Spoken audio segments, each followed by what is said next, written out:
Deep tier plyometrics are underrated. In fact, full range of motion training in general is underrated. So let's talk about it. I want to talk about the vestibular system. I want to talk about deep tier plyos. I want to talk about deep ranges of motion. I want to talk about proprioception. We got a lot to talk about. So here we go. The first thing that I did is the same warm-up that I always do. I did reverse sled to forward sled for 2 minutes, superset with Spanish squats. I did that 3 times through, and then I did a single leg knee extension isometric for 2 sets of 45 seconds.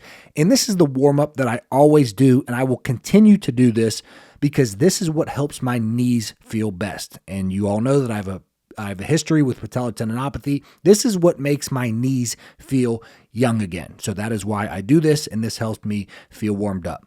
After that, I did a single leg freestyle session where I was hopping on one leg. I had my eyes closed and I was hopping to a metronome. So I put the metronome in my AirPods, just played a video on YouTube, and I did 100 beats per minute. And every time I heard the tick, I would just hit the ground. Every tick is a ground contact. And I allowed myself to freestyle. I am hopping whichever way I feel like it. And I think that this is super underrated for proprioception and for the vestibular system. So I did 3 sets of 30 reps to a 100 beats per minute metronome. Then what I did was I did some freestyle rolling sprints. And for this one, I did a log roll into a sprint. And I did 3 sets of 3 rolls each direction. And I just sprinted for like 15 yards. But once again, this is for the vestibular system, and this one is a freestyle again because maybe I'll do a somersault into a sprint. Maybe I'll do a spin into a sprint. Maybe I'll just sprint. Imagine that.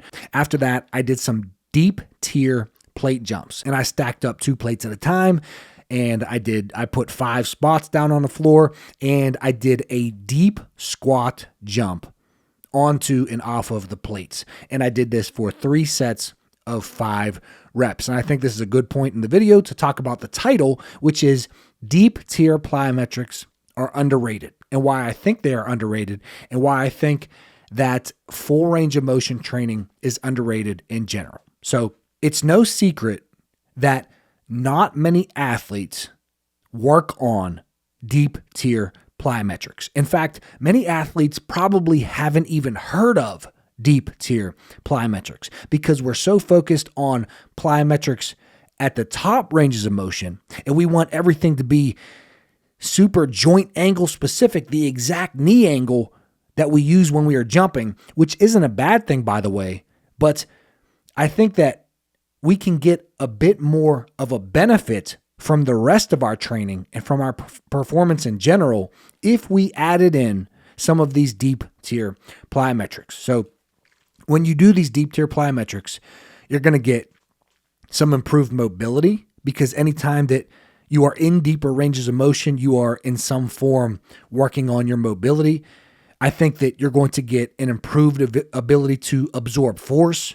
You're going to force yourself to get uncomfortable because you haven't done this before. Do you know how many athletes that come to me when I first start training them and they don't even want to get into a lunge position or a deep squat position, and that's at slow speeds? So I think that by forcing yourself to get uncomfortable and forcing yourself to get into these deeper ranges of motion and doing these plyos at deeper ranges of motion, you're kind of filling the gaps that really can't be filled any other way.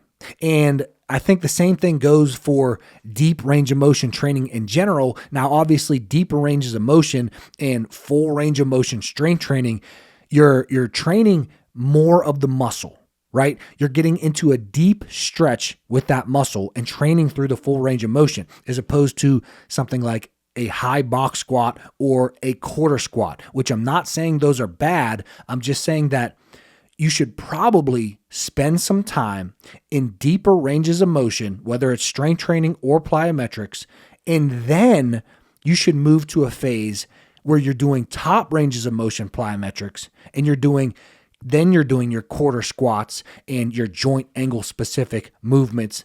And I feel that you would get better results that way than by just all the time doing top range of motion plyometrics and strength training. You can disagree with me if you want, but that is just my idea and my thoughts. Then I did some seated box jumps, and I did 10 sets of 2 reps. And I started off with a very low box. I started off with 6 inches, and then I went to a 12-inch box, and then an 18-inch box, and then 24, and then 30, 32, 36. And then I did my last 3 sets with a 40-inch box. But anyways, 10 sets of 2 reps of seated box jumps. After that, the last thing that I did was deep squats. And I haven't done deep squats in a long time. Even this past month, I've done box squats. So it did feel good. I did use heel wedges.